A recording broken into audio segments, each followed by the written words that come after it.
ಅವರ ಈ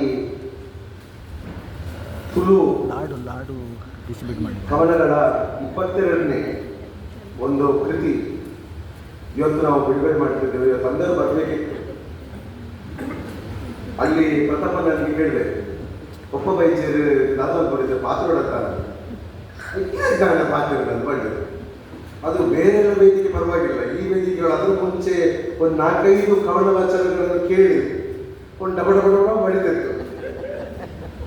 ಆದರೂ ರೇಮಂಡ್ರ ಮೇಲೆ ನಾವೆಲ್ಲರಿಗೂ ಒಂದು ಪ್ರೀತಿ ಇರೋದು. ಅವರೊಂದು ಒಳ್ಳೆ ಸಜ್ಜನ. ಅವರು ನಮ್ಮ ಮೂಡುಬಿದಿರೆಯವರಂತ ಹೇಳಿದ್ರೆ ನಮಗೆ ಭಾರಿ ಹೆಮ್ಮೆ.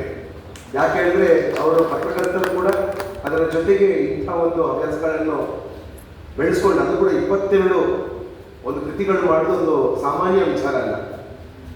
ಅದರ ಜೊತೆಗೆ ನಾನು ಕೇಳ್ಪಟ್ಟೆ ಗೀತಕ್ಕ ಈ ತುಳು, ನಾನು ಅವ್ರಿಗೆ ಕೇಳಿದೆ ಇರಕ್ಕೆ ಬರ್ಕೊಂಡು ಹೋದ್ರೆ ಗೊತ್ತು ಜನ ತುಳು. ಅದಕ್ಕೆ ಅವರು ಹೇಳಿದ್ರು ಗೀತಕ್ಕ ಮಂದಿರಿ ಲಿಪಿಗಳನ್ನು ನಮ್ಮ ಇಂದಿನ ಪೀಳಿಗೆ ಭಾರಿ ಅಗತ್ಯ. ನಿನ್ನೆ ನಮ್ಮ ಮಂಗಳೂರಲ್ಲಿ ನಮ್ಮಲ್ಲಿ ಸಾಂಸ್ಕೃತಿಕ ವೈಭವ ಕಾರ್ಯಕ್ರಮ ಇತ್ತು. ಬೇರೆ ಎಲ್ಲಿಯೂ ಕೂಡ ನಾವು ಮಾಡುವಾಗ ಅಷ್ಟೇ ಹೆದರೋದಿಲ್ಲ, ಜನ ಬರ್ತದೆ ಅಂತ ನಮಗೆ ಧೈರ್ಯ ಇರ್ತದೆ. ನಿನ್ನೆ ಮಂಗಳೂರಲ್ಲಿ ಆಗುವಾಗ ನಮಗೆ ಅದೊಂದು ಭಾರಿ ಹೆದರಿಕೆ ಇತ್ತು. ಆದರೂ ಕೂಡ ಒಂದು 4-5 ಸಾವಿರ ಜನ ಬಂದು ಸೇರುವುದು ನಮಗೆ ಅದೇ ಒಂದು ಭಾರಿ ಸಂತೋಷದ ವಿಚಾರ ಮಂಗಳೂರಲ್ಲಿ. ಬಟ್ ಏನು ಹೇಳಿದ್ರೆ ಒಂದು ಕ್ರೌಡ್ ನಾವು ನೋಡುವಾಗ ಸೀದಾ ಬರೋದು ಹೋಗುದು, ನಾನು ಭಕ್ತೆ ಅಂತ ಹೇಳೋದು. ನಾನು ಕೇಳೋದು ಇದೇನು ಕಮ್ಮಲ ಭಕ್ತೆ ಅಂತ ಹೇಳಲಿಕ್ಕಲ್ಲ. ಯಾಕೆ ಹೇಳಿದ್ರೆ ಇವತ್ತು ಈ ಇಂಟ್ರೆಸ್ಟ್, ಒಂದು ಪೇಷನ್ಸ್ ಇಲ್ಲ, ಇಂಟ್ರೆಸ್ಟ್ ಇಲ್ಲ. ಇವತ್ತು ನಾವು ಇಡೀ ಒಂದು ಇಲ್ಲಿ ಸಮಾರಂಭದಲ್ಲಿ ಕೂಡ ನೋಡುವಾಗ ಒಂದು 40ಕ್ಕಿಂತ ಕೆಳಗಿರುವ ಮಕ್ಕಳು ಒಂದು 2 ನನಗೆ ಕಾಣ್ತಿದ್ದಾರೆ. ನಾನು ಇದು ಹೇಳೋದು ಯಾಕೆ ಹೇಳಿದ್ರೆ, ಎಲ್ಲ ವರ್ಷಗಳು ಮುಂದೆ ಹೋಗುವಾಗ ಕೂಡ ಒಂದು ರೀತಿಯ ಒಂದು ಹೆದರಿಕೆ. ಮೊನ್ನೆ ಕೂಡ ನಾವು ಈ ತುಳು ಅಕಾಡೆಮಿಯಲ್ಲಿ ಇರುವಾಗ ಆ ತುಳುವಿನ ಮೇಲೆ ಪ್ರೀತಿ ಬೆಳೆಯಲಿ ಅಂತ ಆ ಕಾಳಜಿ ಇಟ್ಕೊಂಡು ನಮ್ಮ ತಾರನಾಥ್ ಗಟ್ಟಿ ಅವರು ಭಾರಿ ಒಂದು ಸುಂದರ ರೀತಿಯಲ್ಲಿ ಒಂದು ಕಾರ್ಯಕ್ರಮ ನಡೆಸಿಕೊಟ್ರು. ಇವತ್ತು ಇದು ಭಾರಿ ಅಗತ್ಯ. ಒಂದು ವಿಷಯ ಯಾಕೆ ಹೇಳಿದ್ರೆ, ನೀವು ಈ ಕವನಗಳನ್ನು ಹೇಳುವಾಗ ನಾನು ನನ್ನಷ್ಟೇ ಯೋಚನೆ ಮಾಡ್ತಿದ್ದೆ, ಇದಕ್ಕೆ AI ಕೊಟ್ಟರೆ ಇದು ಮಾಡ್ಲಿಕ್ಕೆ ಆಗ್ತದಲ್ಲ. ಇವತ್ತು ಇಷ್ಟಿಷ್ಟು ನಾವು AI ಅಂತ ಹೇಳ್ತೇವೆ, ಆದರೂ AI ಕೊಡಿ, ಇದು ಕವನ ಮಾಡಲಿಕ್ಕೆ ಕೊಡಿ, ಚಾನ್ಸ್ ಎಲ್ಲ ಮಾಡಲಿಕ್ಕೆ.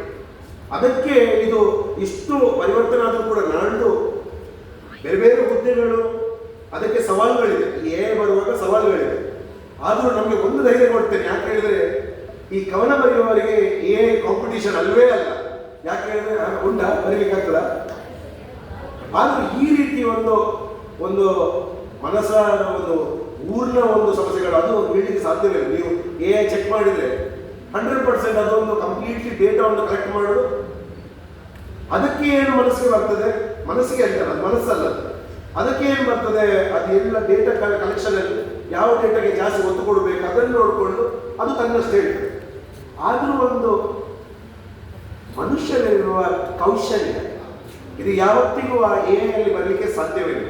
ಸೊ ಆ ಕಾರಣಕ್ಕಾಗಿ ಇವತ್ತು ಮೂಡುಬಿದಿರೆಯಲ್ಲಿ ಇಷ್ಟು ಜನ ಒಂದು ತುಳು ಮೇಲೆ ಪ್ರೀತಿ, ಭಾಷೆ ಮೇಲೆ ಪ್ರೀತಿ, ರೇಮಂಡ್ ಸರ್ ಅವರ ಮೇಲೆ ಪ್ರೀತಿ ಹಾಗೆಲ್ಲ ಇದ್ದಾರೆ ಅಂತ ಹೇಳುವಾಗ ನನಗೆ ಭಾರಿ ಒಂದು ಸಂತೋಷದ ವಿಷಯ. ಹೀಗೇನೆ ಮುಂದಕ್ಕೆ ಕೂಡ ನಮಗೆ ಎಲ್ರಿಗೂ ಒಂದು ದೊಡ್ಡ ಜವಾಬ್ದಾರಿ ಇದೆ.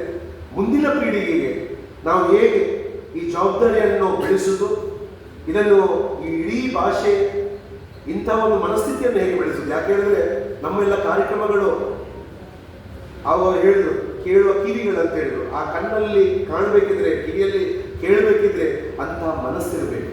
ಆ ಮನಸ್ಸನ್ನು ಬೆಳೆಸುವ ಇಡೀ ಒಂದು ಸಂಕಲ್ಪ ನಮ್ಮ ಸಂಸ್ಥೆಯ ಅಧ್ಯಕ್ಷರದ್ದು ಯಾವತ್ತಿಗಿದ್ದದ್ದು.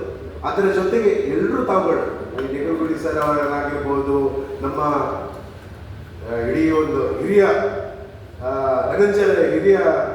ಪತ್ರಕರ್ತರು ಧನಂಜಯರಾಗಿರ್ಬೋದು, ಹರೀಶ್ ಅದೂರ್ ಅವರಾಗಿರ್ಬೋದು, ಎಲ್ಲರೂ ಕೂಡ ಒಂದು ಆ ಕಾರ್ಯದಲ್ಲಿ ನೀವು ತೊಡಗಿದ್ದೀರಿ.